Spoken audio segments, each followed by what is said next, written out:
We have a lot to talk to with our next guest. She is an author, she's a poet, she's an attorney. Her book is Progressive Prejudice Exposing the Devouring Mother. And wanted to talk to her about a few things, but one of them is certainly this judicial activism that we've been seeing across the country. President Trump was elected.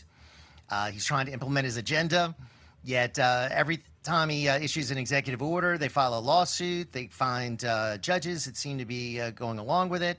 Supreme Court, in my opinion, keeps disappointing. So, Leslie, what do you take about all of this? What's your take on it? I think this is playing out more or less, frankly, as I expected, which is Donald Trump is not shy of litigation. I think he's not fearful of making his arguments in court and engaging in conduct that he knows will create a lot of litigation, which frankly is a little different than a lot of politicians that came before him, that tend to be more, maybe for PR reasons or others, very more shy of litigation. And I think one of the new frontiers of American politics and law is this, like you mentioned, this intersection of law and politics, where you have a, judges that are issuing a lot of injunctions, and you have both sides sort of trying to vie over which venues maybe they can litigate in to get the most favorable outcomes. What do you make of this Wisconsin judge that was hiding a previously deported illegal immigrant in her jury room in order to stop him from being arrested by U.S. Immigrations and Customs Enforcement ICE agents? I mean, what does that say about the judiciary in our country, Leslie? Well, I think it says less about, frankly, the judiciary broadly and more about how much partisanship has started to really infiltrate every aspect of American life. You just have a lot less trust between, say, federal agents and state agents, depending on what their political views are. And you have a lot more willingness of individuals maybe to buck higher authorities based on policy preferences. You saw, I think, a poll came out not long after Donald Trump was elected that showed a lot of bureaucrats in Washington, D.C. said they'd be willing to thwart his agenda based on policy, not legal grounds. So you might see that infiltrating other aspects of American public life, including the judiciary. Now, that judge in particular, I believe, was arraigned, wasn't it, on the 15th or 16th? So just arraigned. So I'm actually really curious to see what additional, if any, evidence Right. comes out regarding this. Yeah, yeah. It's just it's amazing. I mean, I used to hold judges in high regard, and I try to still, but some of them I just shake my head at. So, Progressive Prejudice explored the sort of taboo of toxic femininity and how it weaponizes compassion and care to the detriment of society.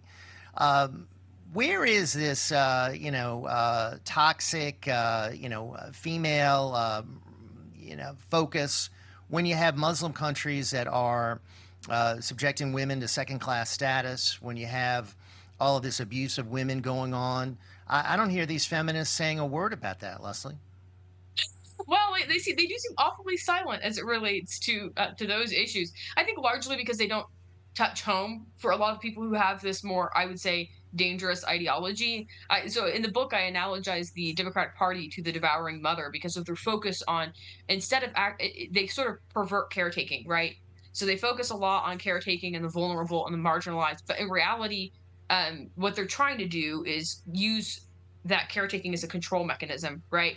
So you saw that a lot in the COVID era, where you were supposed to trust the government and be and be willing to take whatever vaccine you were told to take, regardless of whether you thought that was in your Right. best interest.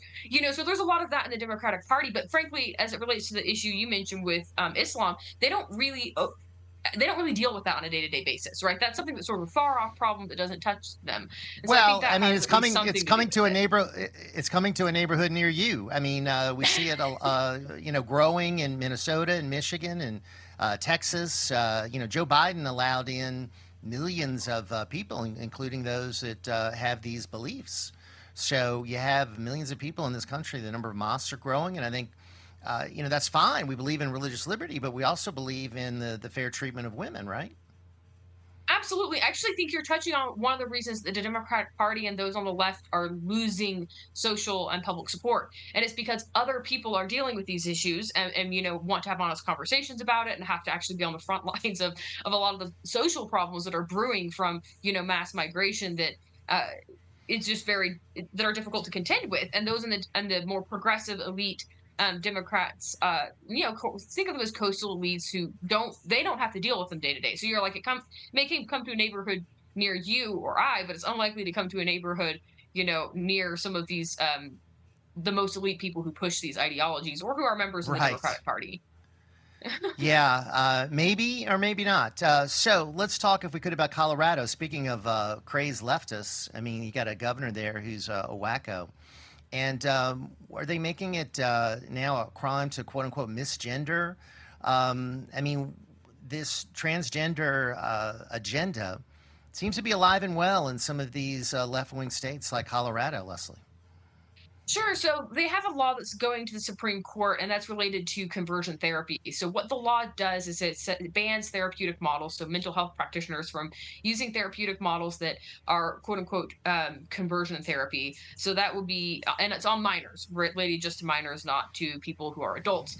So this would be any attempt to change an individual's sexual orientation, including but not limited to, attempts to remove same-sex attraction. So obviously, this is related more to what would be considered, I think, the aspect of the leftist ideology on gender that helped them win the gay marriage debate, right? Which is that your gender identity is fixed, that or your sexual orientation is fixed. If you were born that way, that was a lot of the messaging you heard back in the day. But what's interesting to me is that this seems to run contrary to the gender fluid idea they have now, right? Which is that you can change your gender identity sort of at Right. any time. Right. So how can you both Right. have you're banning gender conversion therapy, and yet on the other hand, the entire point of Mm, transgender, therapeutic models is to change your gender identity. So it's a very right. bizarre Well, and you, confused landscape you yeah, have, I think right? So you a lot of them are confused. That is for certain. But certainly, thank you for trying to make some sense of all this. Leslie Corbley with us here on the Ringside Politics program. Thank you so much.